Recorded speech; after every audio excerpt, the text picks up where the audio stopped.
Saudara, pemanfaatan biomasa hutan tanaman energi sebagai substitusi sebagian bahan bakar batubara pada PLTU Bukit Asam dalam program co-firing diharapkan dapat menciptakan akselerasi energi hijau dan mendukung energi baru terbarukan.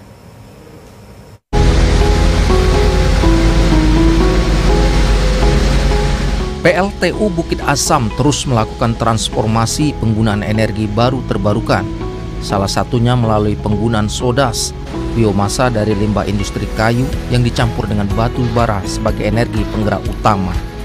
Sejak diuji cobakan pada tahun 2021, sodas sebagai bahan campuran hanya digunakan sebanyak 3%. Sementara pada tahun 2025 ini, penggunaan sodas di PLTU Bukit Asam mencapai 10% atau 80 sampai 100 ton per hari. Penggunaan sodas per tahun mencapai 20.000 ton. Setelah dicampur dengan batu bara, ditargetkan dapat menghasilkan listrik 12,1 gigawatt per hours. PLTU Bukit Asam sendiri saat ini sudah menghasilkan 9,7 gigawatt per hours, mampu menurunkan tingkat emisi SO2 dan NOx di atas 30 ppm dibandingkan dengan penggunaan batu bara murni. Yang jelas berarti ada penggunaan batu bara, terjadi pengurangan kurang lebih sesuai dengan persentase dari co-firing itu sendiri. Kalau penggunaannya 3% maka ada berkurang 3%. Kalau penggunaan co-firing sebesar 10%, kurang lebih penggunaan batu bara bisa berkurang sampai 10%. Memang kendalanya saat ini adalah beberapa pemasok berebutan dengan pembangkit-pembangkit lain, terutama yang di Pulau Jawa yang membutuhkan biomas yang sangat besar. Tapi alhamdulillah saat ini kami masih bisa berkontribusi melaksanakan co-firing dengan tiap hari dengan kontinu, dengan rutin, sehingga kita bisa memberikan dampak positif bagi masyarakat, tentunya energi bersih yang diberikan oleh PLTU kita. Program co-firing ini merupakan salah satu langkah mendukung akselerasi energi hijau, di mana PLTU harus tetap mempertimbangkan formulasi dalam penggunaan biomas, sodas, agar tidak membebani biaya operasional dan perawatan PLTU. Selain itu, akselerasi energi hijau biomas sodas ini dapat melibatkan masyarakat dalam penyediaan bahan baku untuk program co-firing. Ini memang salah satu langkah kan, kita bagaimana berkontribusi untuk bisa menghasilkan kegiatan pembangkitan yang rendah emisi. Nah itu semestinya.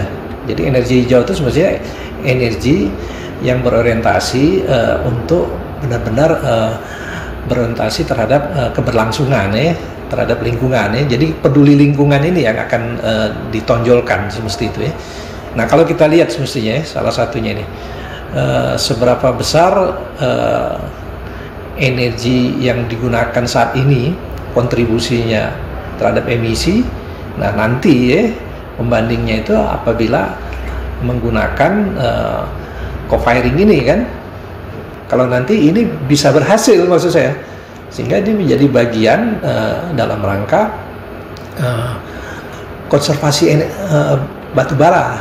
Jadi batu bara kita cadangan yang saat ini tidak kita eksploitasi besar-besaran, tetapi bisa sebagai generasi yang akan datang itu. Pemanfaatan sodas dalam pengelolaan energi baru terbarukan memberikan peluang ekonomi baru bagi pengrajin kayu, seperti diungkapkan Gandhi. Sebagai pengrajin kayu, dirinya menyambut baik penggunaan biomas, khususnya limbah kayu, sebagai campuran bahan baku energi penggerak PLTU. Selama ini, limbah kayu tidak bermanfaat, dibuang dan dibakar, serta digunakan untuk media tanam. Ya alhamdulillah, kalau misalnya memang bisa dijadikan bahan bakar ke batu bara, ya berarti kita sudah ada tambahan nilai ekonomis, Pak. Selama ini limbah kayu ya kami bakar sebagian. Ada lagi sebagian-sebagian yang masyarakat sekeliling kita yang perlu untuk kerajinan anak sekolah atau untuk ayam ternak lah gitu kira-kira. Jadi kadang-kadang ya bisa dipakai untuk itu, tapi kebanyakan ya kita bakar di luar gitu, Pak. Selain mendukung penggunaan energi hijau, program co-firing ini dapat mewujudkan energi andal ramah lingkungan dan berkelanjutan dalam mendukung kedaulatan energi di Indonesia. Tim Liputan TVRI Sumatera Selatan melaporkan.